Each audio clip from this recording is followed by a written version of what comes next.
සුබ දවසක් හැමෝටම Daily LS YouTube channel එකට හැමෝම සාදරයෙන් පිළිගන්නවා. අද මම ඔයාලට අරන් ආවේ බබාගේ මොළයේ වර්ධනයට ගොඩක් වැදගත් වෙන පැලමුන් ඇට කැඳ එකක්. මේක අපිට මාස 6 සිට බබාලට දෙන්න පුළුවන්. මේ කැඳ එක මම හදා ගන්නවා. හොඳින් හොදගත්ත ගොටුකල ටිකක් හා මුකුණු වෙන්න ටිකක්, ඒ වගේම පැලමුන් ඇට ටිකක්, පොල් කිරි ටිකක්, ඔකු පොල් කිරි, දිය කිරි දෙකම එකට ගන්නෙ මම. ඒ වගේම හාල් ටිකක්, රතු ලුණු ටිකක්. මුලින්ම මම ෆෑන් එකට හාල් ටික දාගෙන බත ඊදෙන තරමට පොල් කිරි ටිකක් දා ගන්නවා. ඊළඟට මම බ්ලෙන්ඩර් ජායකට කොළ ටික දාගෙන ඒකටම පොල් කිරි, පැලමුන් ඇට ටික, රතු ලුණු ටික දා ගන්නවා. දාගෙන හොඳින් කැබලි නැති වෙන්න බ්ලෙන්ඩර් කර ගන්නවා.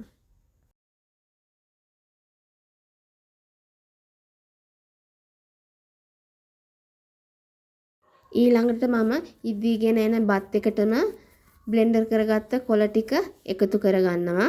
කිරි ටික හොඳින් පැහුනට පස්සේ මම මේක ලිපෙන් අයින් කරගන්නවා.